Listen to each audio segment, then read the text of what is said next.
I was not planning on facing my potential demise when I started on my stroll that chilly late December night. My intention was no more than to find something to quench my very pregnant wife's cravings, along with some desperately needed solitude for myself. I don't mean to sound insensitive by any means. I do love my Christine very much. I think I fell for her within the first few moments of the initial meeting that brought us together. I had been alone for many years before my friends took it upon themselves to arrange the blind date. I had never cared for such things, but even an introvert such as I could be consumed with loneliness from time to time. She was truly a delight to be around, and it amazed me to find that we had so much in common. I consider myself to be a fairly unique taste, and it has always been difficult for me to form relationships.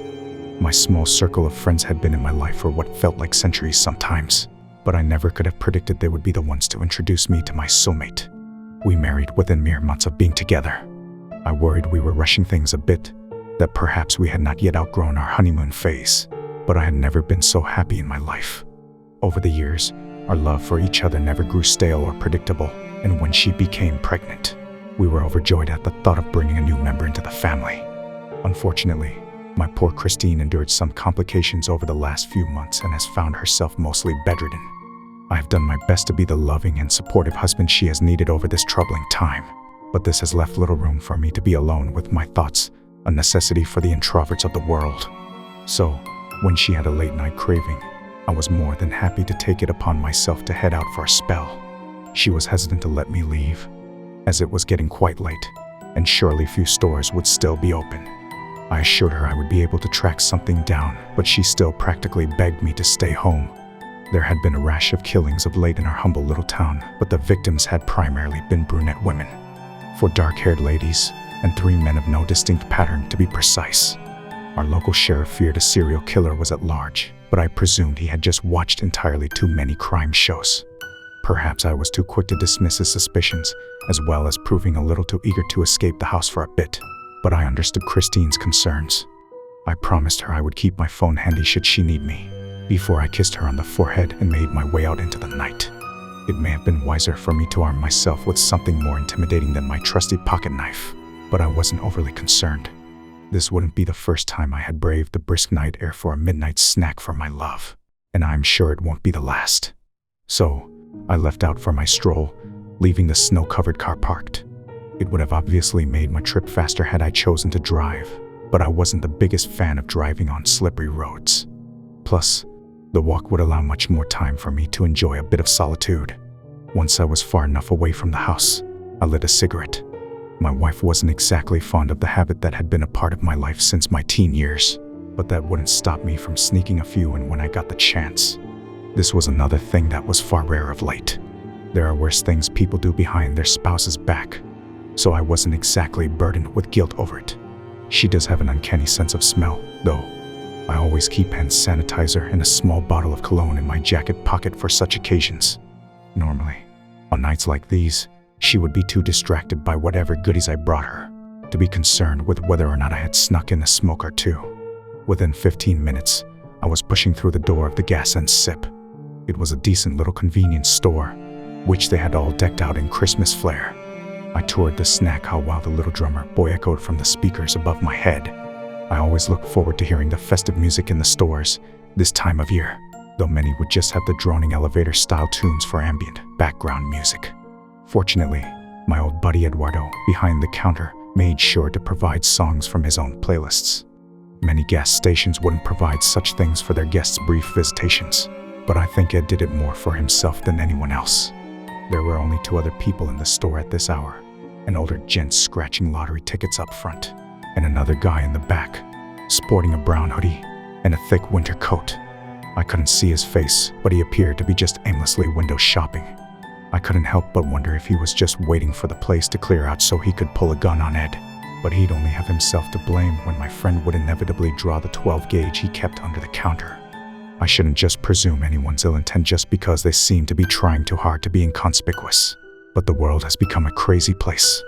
Finding nothing to fit my wife's cravings just right, I just delved into the snack cakes. I dropped my armful of Twinkies, ding songs, and donuts on the counter, to which Ed chuckled. "Want some insulin to go with that?" He laughed. "May not hurt to grab a shot or two," I replied with a smile. Chris about ready to pop?" Ed asked. "You have no idea." I laughed. We had been frequenting this gas station for some time, so Ed was more than familiar with us. He had even been by the house on the rare occasion he had a day off, but he stayed extra busy of late since his father retired.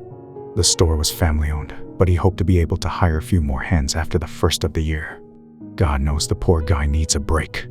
"You know that guy?" I asked, nodding my head to the man in the brown hoodie, who still stalked the rear aisle. "Never seen him before," Ed replied, handing me the double-bagged sack of goodies. "Just be safe," I said. "No worries, brother," my friend said with a wink, knocking the barrel of his sawed-off shotgun against the back of the counter. I just gave him a smile as I took the bulging plastic bag from him. "Merry Christmas, Ed," I said with a wave while I headed for the door. "You too," he replied. The cold breeze practically smacked me in the face when I pulled the door open. It was almost stiflingly hot in the gas station, and I had almost forgotten how chilly it was outside. Though I was sure the snacks I had gathered would suit my own sweet tooth, I hated the idea of disappointing Christine. Even with how miserable her advanced pregnancy had been, she rarely asked for anything. The only other store that may be open at this hour was a good couple of miles away. Perhaps I would take a drive tonight after all. Having decided to return to my house to grab the car, I turned my back to the gas and sip and began my trip. I figured I'd check back in on my wife before heading back out into the cold, though I was sure she would try to talk me out of it. Still, I would be damned if I was going to let her down, so my mind was made up. I dug my earbuds out of my jacket pocket and queued up my own Christmas playlist to guide my path home. Perhaps it wasn't the best choice to tune out the world around me. I likely should have been paying more attention to my surroundings as I traversed the snowy sidewalk to my festive melody. It was my own fault that I didn't even see it coming. Whatever it was that struck me across the back of the head immediately knocked me unconscious. I can't be sure how long I was out, but when my eyes opened back up, I found I was strapped down to a frigid metal table in a darkly lit room. Leather belts were buckled around each wrist and ankle, and my coat and shirt had been removed. It was freezing to the point I could see my shaky breath exiting my mouth while my heart thumped so hard I could see my chest bouncing. After a moment, fluorescent lights flickered on above me, causing my eyes to burn slightly. "Wasn't sure if anyone else would be out this late," a voice said from behind where I lay. "I was about to settle for the old guy before you walked in," he continued as he strolled around the metal table. He pulled down the brown to reveal a thin face with dark beard stubble. I'd say he was maybe early 30s at most. Thick, shaggy hair, long pointy nose, pale skin, and immaculate white teeth, from what I could tell. He appeared taller now than he had at the convenience store, but that could just be the effect of my being strapped down to a slab close to his waistline. Didn't want to grab the guy behind the counter. He'd likely be missed, plus the security cameras would surely catch me dragging him out. "Ain't never seen you before though," he said, nonchalantly as he unlocked the large closet at the back of the room. The double doors opened up to reveal an assortment of especially nasty-looking bladed weapons. Some were long and curved, some short and serrated, but all of them looked sharp enough to slice through a Thanksgiving turkey with little to no resistance. Were I to wager a guess, my body would be taking the place of the traditional birdie in this case. Ain't as easy to snatch folks up this time of year, the stranger, who was now slipping out of his padded coat, said. "May have to move to a more populated town soon, you know," he continued, unzipping the hoodie. I tried to keep moving. Ain't too smart to linger anywhere for too long with hobbies like mine. He laid the hoodie over the desk that sat against the rear wall while reaching for the apron, the one that hung on the inside of the cabinet door. Couldn't resist trying to get one more before the end of the year. He tied the apron lace around his waist before studying the contents of his well-armed closet. "Being Christmas and all, I'll show you a bit of compassion. What do you say?" he asked, turning to face me for the first time since our, introduction. "Want it quick and easy, or want me to take my time a bit?" He was speaking as casually as if he was asking what side I wanted to go with my burger. "Can I think about it for a while?" I asked, shrugging as much as I could while strapped to a cold-ass table. "That's a big nay-no, partner, but can't blame you for trying," he replied, bursting out laughing at the end. "Worth a shot," I sighed. "So," he continued, drying his eyes with the back of his hand, still chuckling slightly. "What's it gonna be?" I adjusted my head as much as I could to look the man in the face. His dark eyes had a certain hunger behind them. I thought I may attempt to stall him a little. At least give me some extra time to come up with some semblance of a plan to get out of this. I can't say I'm pressed for time or anything, I replied. I'm sure my wife is getting worried by now, but I assume you're not planning on letting me head home anytime soon. Of course, I imagine it's safe to say that taking your time a bit, as you said. I waved my fingers in air quotes, which were far less effective while strapped down, would be a good deal more painful for me, though I would think far more satisfying for you. On the flip side, I continued, what you call quick and easy is sure to kick my bucket far sooner than I'd like. So, you gonna drone on all night? He whined, interrupting my train of thought. Well, it's a relatively big decision, I reasoned. Jesus Christ, just give me an answer, or I'm gonna choose for you. He belted out. He was glaring at me with his hands on his hips and head tilted to the side. It felt similar to the time I accidentally chucked the baseball through the windshield of my dad's truck. That I'm not angry, just disappointed sort of look. The idea of someone I presumed to be a serial killer being let down by my actions almost made me feel like giggling a bit. Well, he yelped. I don't know, I retorted. What would you choose? Huh, he said, instantly calming from his previously aggravated state while forming an expression that almost resembled a poor attempt at a Robert De Niro impersonation. Guess I never really thought about it from the other side of the table. He grabbed the armrest of the chair which rested in front of the desk and glided it across the floor to my bedside. He rubbed the back of his neck while taking a seat next to where I lay. I mean, I get what you're saying now, he said. It really is a tricky situation. Right, I replied, feebly shrugging again. Sure, quick wouldn't hurt nearly as bad. Wouldn't do a whole lot for me either, to tell you the truth, he continued, showing almost exaggerated effort on his face. Slow would definitely not be a walk in the park for you, but I'd sure as shit have a good time. He was rubbing his hand across the stubble on his chin. That way is a hell of a lot more tiring too, and it's been a long friggin' day. We glared at each other, each of us puzzling over both sides of the equation. It's a conundrum, he said, shaking his head with a half smile. A dilemma, even, I remarked. The room fell silent as we considered our options. Though I wouldn't say I was in a particular rush to come up with whatever would qualify as a mutually beneficial selection, I would imagine we each had a different desired outcome in mind. As I lay there considering my next move, I became aware of the lump in my back pocket. The stranger had apparently not thought to remove my wallet as he stripped down my upper half in preparation for the night's activities, and it would appear he had also neglected my trusty pocket knife, which felt like it still lay snugly in the other pocket. Flip a coin, I suggested, breaking the silence in hopes of distracting the pondering man for a moment. Now, that's a good idea, he exclaimed, holding his pointer finger up, as though we're chanting Eureka. He quickly got to his feet and practically sprinted the small distance between the chair and his jacket. He rummaged around in the pockets, while I gently slid my left butt cheek in the direction of my leather-bound wrist. I'm gonna say, heads we make it a quickie, and tails we go all night. What you think? He asked, spinning in place to look me in the eye. I was attempting to be as discreet as possible, but I was almost caught red-handed when he turned. Luckily, he appeared too distracted to notice what I was attempting to do. Sounds fair, I said, tilting my head. He grinned like a madman and went back to digging through his coat and hoodie. Before I felt secure enough to get back to my quest, the man dropped his hands to his side dejectedly and turned to face me again. No coins. God damn it, he said, shaking his head from side to side. Well, shit, I agreed. He glanced around the room, as though there was a secret stash of quarters he had neglected. Be right back, he stated, before heading towards the door he had previously entered through. Don't go anywhere, I heard him chuckle as he darted up an apparent stairway. With the door ajar, I could make out the sounds of the odd individual rummaging through drawers, seemingly right at the top of the flight of stairs. I wasted no time in continuing my efforts to free my knife from my pants. I finally gripped onto it with my fingertips while I heard items heavy and light scattering across the floor above.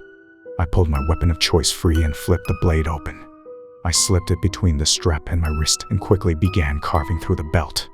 Just as a jubilant yell echoed from above, followed by excited footsteps thundering down the steps, I managed to break my left hand loose. I gripped my knife underhanded and prepared to strike as soon as he got close enough, when something happened I don't think either of us saw coming. Given the fact the cold, steel table I was propped up on was facing away from the entrance to the room, I can only speculate what occurred based on the noises I heard. The hammering footfalls seemed to come to a halt as soon as the man hit the threshold of the room I occupied.